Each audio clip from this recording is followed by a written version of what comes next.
Hello everyone, my name is Robert. My daughter is in the background providing musical enjoyment for your ears. She is 3, so let's bear with me. And so I got a lot of questions on how I did what I did, and the biggest thing that I think is probably the most important tool is this app right here. It's called 8-Bit Photo Lab. Unfortunately, it is only on the Android store. It's only on Android. There's no iPhone version. I wish there was. I'm an iPhone user nowadays, so I keep my old Android phone. It's like, you can sort of tell, it's got a cracked screen and everything. This app is amazingly powerful for creating patterns for Graphghans, and I'll show you exactly why. So you start off, you go here. This is the image that I want to use. It's an MC Escher tessellation kind of thing. So it's going to start off something like this. So these tools at the bottom, they allow you to do different things that are really helpful. So this will change the resolution. So I find about 100. So if you're going to do thread, 100 stitches is usually about a foot. So if you wanted like 200 stitches is just usually about the maximum you can fit on a standard size Tunisian hook. So this is the size that I use. You can fit about 200 stitches on this one. This is actually a 2.5 millimeter. I use a 3.5 millimeter. I use a 2 millimeter hook when I do thread. 2 works really well. It still curls a little bit, but that's kind of just the nature of Tunisian. So 200 will fit on a standard size hook. Like, you don't have to worry about it. I have not found a Tunisian hook that has an extension cable on it. If I did, I could be absolutely absurd and spend the next 10 years making like a 1,000 by 1,000 Graphghan. But I'm not going to do that. Even I have limits to my patience. So let's look at the app. So this will choose the resolution. You can choose exactly how big you want it. So if we actually wanted it to be 200 wide, it'll be about 250 tall. There we go. That's actually probably perfect for how this is going to look. And honestly, already I can see some extra details in the back of the white lizards, which I could not see before, which is great. But the thing that I really love about this app is it has this thing where it calls optimized colors. So it kind of breaks down, I think it averages the colors together to kind of come up with like the 4 most commonly used colors that are in the pattern. There's 4 optimized, there's 6 optimized. I can't really tell much of a difference. I guess there's a little bit more detail in the back, but honestly, I think this is fine. It doesn't need to be a perfect 1-to-1 representation. Like, honestly, the ridges that are darker in the back of the red ones now is a little distracting. So I don't think I'd go with that. Plus, finding those specific shades of colors is going to be incredibly difficult. But here's the thing: you can also go in here, and if you don't like the colors that it picks, you can modify them. You go like this, and you can actually kind of mess with if you want them a little lighter, a little darker, and it'll apply that to the image, and it'll make an optimized edit. So this is with my changes that I made. But honestly, I think it's fine the way that it did it normally. Like 256 optimized. You can even see that there were ridges on the black ones that you couldn't even see before. But this is absolutely absurd. So let's go back down to, there's 8 optimized. That's not going to happen. 4 optimized. I think that's perfectly fine. Okay, so what we're going to do next is we're going to go to this section right here. This is kind of an interpolation pattern that this thing kind of creates. There's different ways that it'll do that. So what this will do is it'll allow you to use very few colors to express a lot more shades of color. And depending on how much you add, it will depend on the difference, or on how much detail you can create. But obviously, that doesn't really look that great. So you bring it down a little bit, and you can get kind of a balance that you want. I like the 8x8 pattern. There's also one that's just noise, which is kind of a random one. It has no real pattern, but you'll find that the way that this creates the interpolation is really easy to crochet along with. I actually really like how it does this. There's a 4x4, I think, too. It's pretty good, but I think 8x8 provides usually the most amount of detail. So let's go with that. 8x8. And let's bring it down just a little bit. I don't really care about having too much detail in the black ones. You can add a couple stitches every now and then. That's probably good. I think that looks really good. So let's go over to, this is the other tool right here. This is called local contrast, and what this does is this changes the contrast of the actual image that it's processing before it reduces it and adds the other effects that we've changed. So after we get it kind of looking how we look, or how we like here, we can also adjust it this way and kind of really tweak it a little bit. And it changes certain things, like this is, you know, really blown out, but you go down a little bit, like you can just kind of tweak it, and you just mess with this over and over again. And once you get to a point that you like, you can export it. But the nice thing is, you know exactly what the resolution is. It's 250 by 200. So what you can do is you save the image. I believe it's, yeah, save, obviously. And now that's saved to my phone. Now what I can do is I can upload this image to StitchFiddle, and I know the exact resolution, and it'll make a perfect graph on StitchFiddle for this pattern. So let's go ahead and do that. Okay, this is StitchFiddle. If you're not familiar with this tool, it's incredibly helpful for doing Graphghans in general. I mean, you can make other kinds of patterns too with it, which is really cool, but for Graphghans, it's essential. So let's make a new chart. Choose Crochet, and then Crochet with colors. So StitchFiddle has a built-in image processing thing that it does. If you can upload any image you want, and it will kind of process it kind of like how the 8-bit one does, but with much less flexibility, which is why I always use that app first. Also, you can choose the kind of yarn that you're using, and those colors that it picks when it processes the image it'll try to match with the colors that are available in whatever brand of yarn that you have, which is very cool. Hobby Rainbow Lace is my go-to standard. So let's go from picture. I think I have one in there already, but this is not the right image. Here we go. So it doesn't look quite right. We have to adjust the size so that it's exact.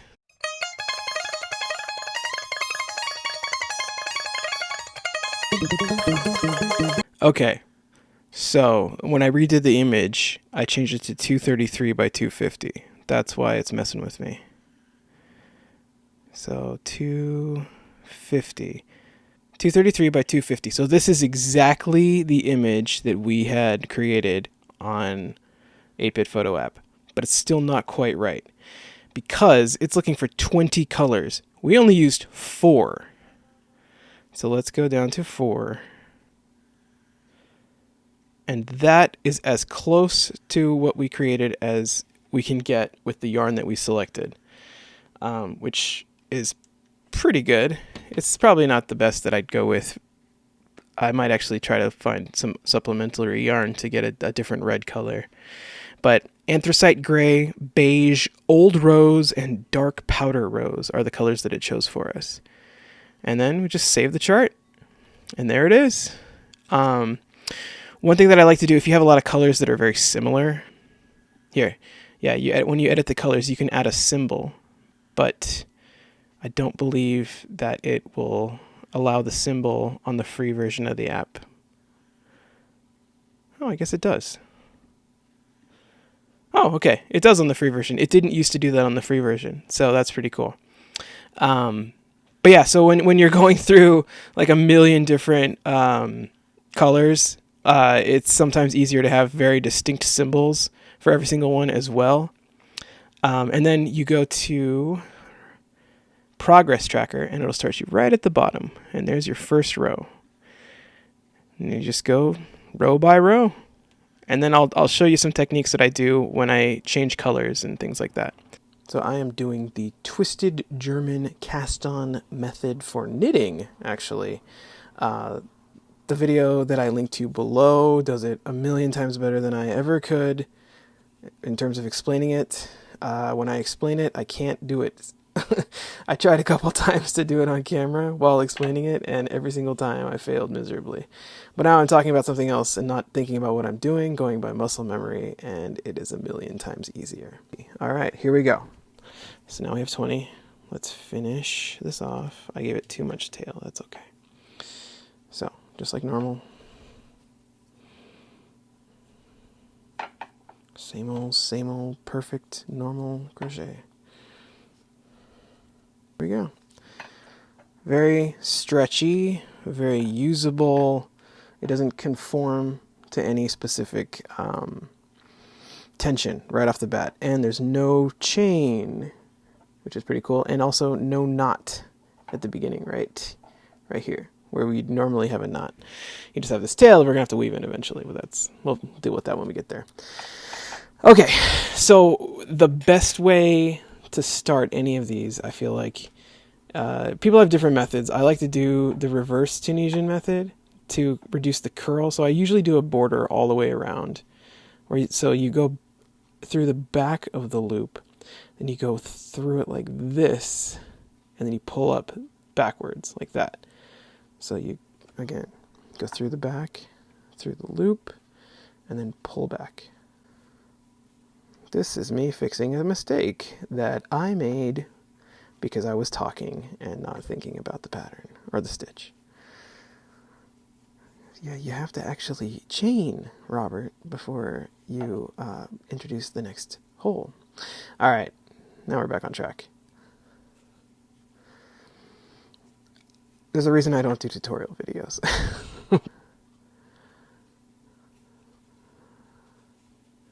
So I'm going to get through this entire row. There we go. So there's a reverse Tunisian row. My kitty is trying to get attention right now. I usually do about 3 rows of that at the bottom of my work, and I'll also add 3 stitches on either side. So I would make these 3 right here reverse Tunisian, and I'd make these 3 over here reverse Tunisian as well. But I'm not going to worry about that for this. Here is how I introduce a new color. So let's start with a couple stitches, just regular basic stitches. All right, so let's say my pattern has a stipple pattern now. So it's going to be red, green, red, green, red. All right. What I'm going to do, this next stitch, if this next stitch is red, what I actually want to do is I want to introduce the color before I even get the next one in. So let's get our bobbin of red. I like to tie off the bobbins as I work because it kind of helps you be able to untwist them. Okay, so here's how this works. So I lay this thread, or yarn, whatever, on top, underneath where I'm about to pull the work. So it's kind of sandwiched between the loop that's on the hook and the working yarn. And then we'll go underneath our loop for the next stitch. There we go. And it's underneath. It's not locked in place or anything, but it's just underneath that loop, which is very nice because we can go under here. This is where the first red is going to be. So we're going to take this tail, fold it over, and then pull the red through. But now, aha, it is basically locked in place. It's not going to go anywhere anymore. So it really helps it not change tension. It helps everything. It's without a knot, it holds it in place really well. And then let's go ahead. Let's do a green. If you want, you can start to fold this in.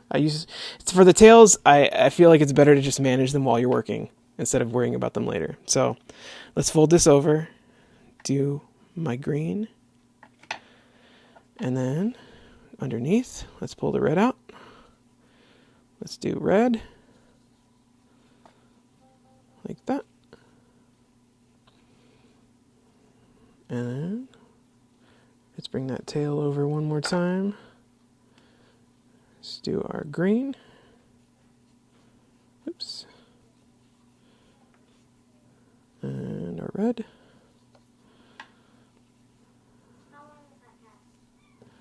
And we'll call it there. I'll just, we're going to see. It's going to need 1, 2, 3, 4 more.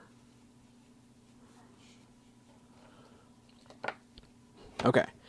Now, a lot of people don't like to carry their colors too far. I personally don't mind. I won't carry it any more than like 5 stitches. And the way that I do that is I just kind of go over and under my stitches. So let's pull these out actually. So this is going to go over. Oh wait, hold on. I'm doing this backwards. Over.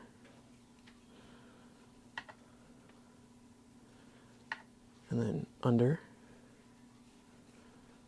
And then over. Oops.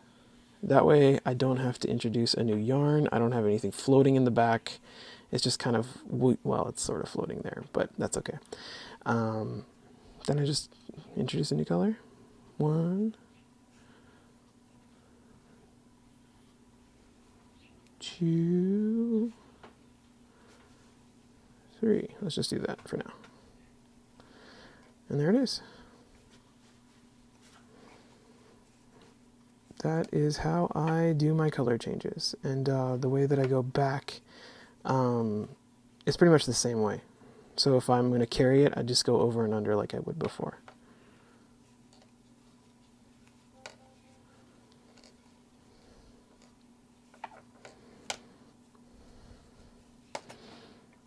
So here's one thing I do. I realize that I'm doing this and I'm not explaining why. I'll pull this loop tight, the last one that I have. I'll pull this forward and I'll hold onto the tail so that it kind of keeps the tension in place while I grab this one and tighten it. And then I pull that through, pinching the working yarn for the green against the work to hold it in place. Pull through. And then that way the tension is preserved while I'm holding or while I'm changing my colors.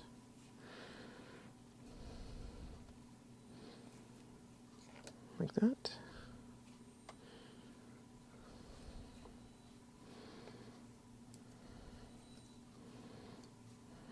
There we go. And then I'll do the over under thing again for this. So this is going to go over and under. We just kind of leave it in place like that. All right, now pull the green over, pull the red through. Oops. Ooh, I made that one a little too tight. That's good. There we go. There it is. Pinch, over, pinch, over, pinch, over, and pinch, over. That's it. There we go. I'll hold this through. We don't need to carry that anymore because that's where it ends. Okay, so that is how I do color changes. So everything is kind of held in place in the back, kind of goes alternating, and there we go.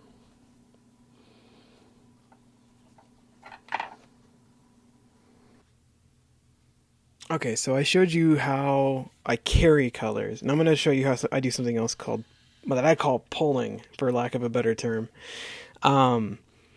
So let's say I did a row. This is already tied off. I don't have any more working thread on that side. Let's say I need to do a stitch like right here, but my only thread is here. I'm not going to just introduce a new color because these are only 1, 2, 3, 4 stitches apart. What I'm going to do instead is I'm going to pull this color over to the stitch right before the color change, and then I'm going to kind of do the over-under on the part that's floating. Let me show you what that's going to look like. Okay, here is the stitch before where we need to introduce this color. So what I'm going to do, I'm going to loop or put the hook into the loop, and then I'm going to pull this over like that, and then finish my stitch. So now I have this working row right here, or this loop. It's kind of floating. Now that looks horrible. That's going to snag on everything. So what I'll do instead is, so this is where it's going to be. I'm going to put the hook underneath that loop and then pull this over like this. And then for every stitch afterwards, I'm just going to kind of alternate going over and under it. Let's say in this one, I'm going to have this go over both of these. There we go. And then for this one, same thing. This is going to go over. Pull it through. And then in there. And there we go. That'll be our last red. Well, let's do one more. Just this. No, leave it there. Okay. We'll finish off this row.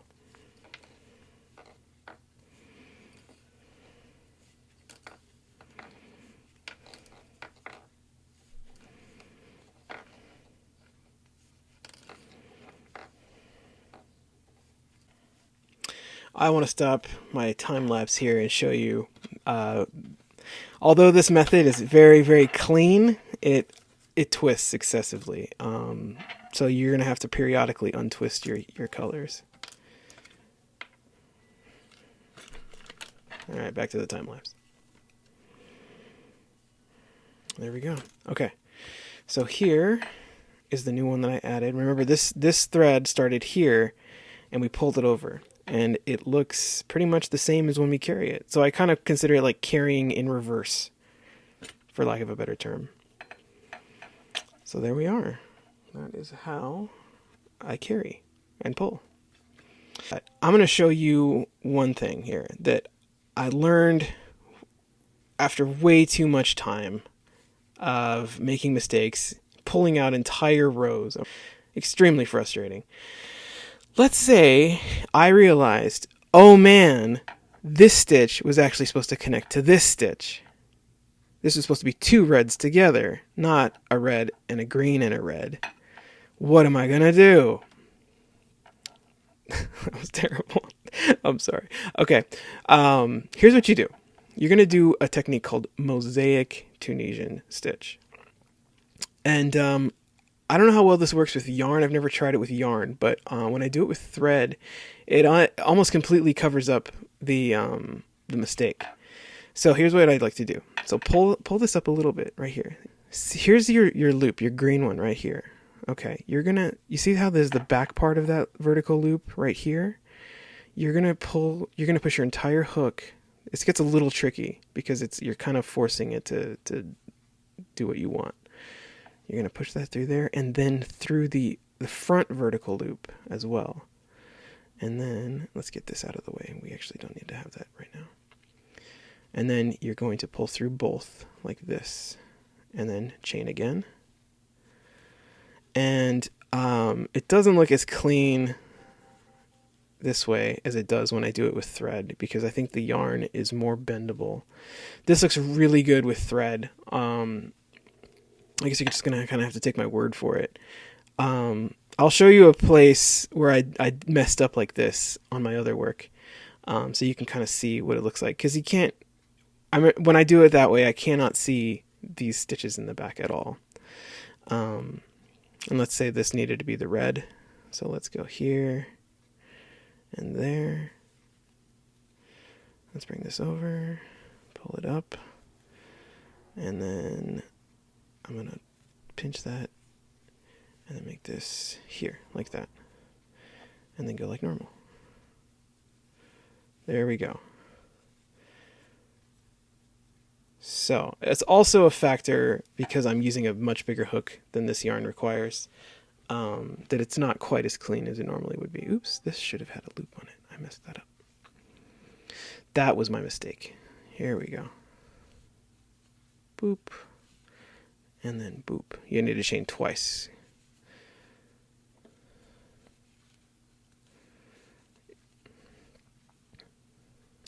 This one was the green one, though. The reason I have to chain twice is because the first chain is basically the one that's covering the old stitch, and then the second chain is the one that's on the row that you're currently working on. There we go. And from a distance, you can't tell at all. I mean, obviously close up you can see the stitch behind, but really it's not that bad, especially with thread because it's so small. Let's just kind of show you from a distance. I like the way it looks. if this technique doesn't work for you, like you don't like how kind of messy that is, that's fine. When you're doing it with thread, it's such a fine detail, like you wouldn't even notice. Like it covers it almost 90% of the way. So that is basically all the techniques that I use to make my big Graphghans. So from using 8-bit photo lab to StitchFiddle to foundation row, reverse Tunisian, how to introduce a color, how to carry it, how to pull a new color. That's pretty much everything you need to know. I just wanted to also point out the error correction methods that I use. Oops. Here is the Magritte close up, so you can't really tell. This is what it looks like when I'm working at it. Actually, it more looks like that when I'm working on it. But I did this way. So there's a few errors here. I can't even see them, to be honest. Maybe there's one here. Here we go. I found one. All right. So I discovered that I completely missed these two stitches right here.